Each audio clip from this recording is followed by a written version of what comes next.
नमस्कार दोस्तों, आज सुनेंगे दुर्वासा ऋषि ने देवताओं को श्राप क्यों दिया था। एक बार एक देवता पर ब्रह्मा जी प्रसन्न हो गए। उस देवता को महिष दुर्वासा ने श्राप दे दिया था कि तू अब देवता नहीं रहेगा। देवता ने कहा, मैं बहुत दिनों तक देवता रह चुका हूँ, स्वर्ग के भोग से उब गया हूँ। उसने बूढ़े बाबा ब्रह्मा जी की प्रार्थना की। ब्रह्मा जी ने प्रसन्न होकर कहा, तुम जो कहोगे तुमको वही बना दिया जाएगा। देवता ने पहले कुछ देर सोचा और फिर कहा, एक बार मुझे सब लोक देख आने दीजिए।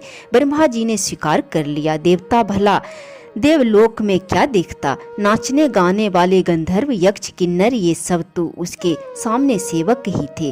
देवताओं के राजा इंद्र का नंदन नामक बगीचा था। पारिजात नामक पेड़ भी उसका कई बार देखा हुआ ही था। उसने ऊपर के लोक में गया।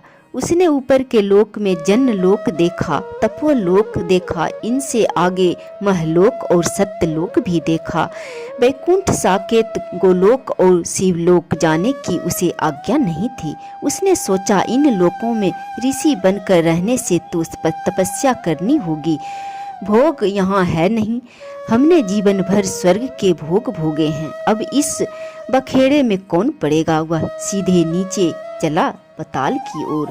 उसने दैत्यों के बल की बड़ी प्रशंसा सुनी थी। वह नागलोक को तो देखकर ही डर गया। बड़े भारी भारी सर्प थे वहाँ। उसने दैत्यों को देखा, वे काले कुरूप और अजड थे। इतना कुरूप होना वह नहीं चाहता था। वह पृथ्वी पर आ गया। पक्षी बनूं तो उड़ता फिरूं, चाहे जहाँ के फल खा सकूं, वह सोच रहा था। इतने में उसने देखा हवाई जहाज, तो सोचने लगा, ओह मनुष्य भी उड़ता है। उसे डर लगा कि पक्षी बनेंगे तो कोई मनुष्य मुझे मार देगा, मैं जल में रहूँगा। उसने सोचा, परंतु जल में ऊपर जहाज भी, भीतर पनडुब्बी चल रही थी। मनुष्य का भय यहाँ भी था। जल में भी एक जीव दूसरे पर आक्रमण ही करते थे। हाथी, सिंह, सब बलवान पशु उसने देखे। मनुष्य सबको पकड़कर बंद कर लेता है, सबको सेवक बना लेता है। मनुष्य पृथ्वी पर रेल और मोटर से दौड़ता है, पानी और हवा में भी चलता है, पानी, हवा और बिजली से भी काम लेता है। हजारों कोसों की बात उसे समय सुनता है, गाना सुनता है, वहाँ की तस्वीर भी देख लेता है। मनुष्य बड़ा बुद्धिमान है और सुंदर भी है।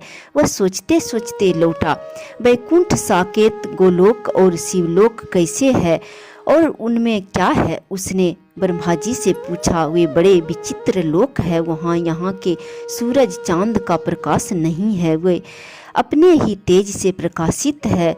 वहाँ भगवान तथा उनके भक्त रहते हैं। वहाँ सदा रहने वाला परम सुख है तथा नित्य सौंदर्य है। वहाँ दुख का पातक नहीं।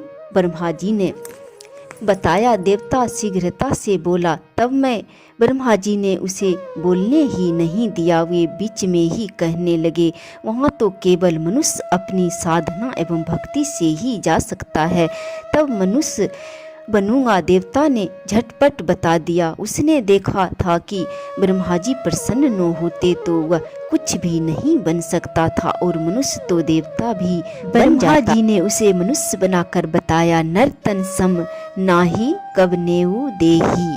जय श्री हरि।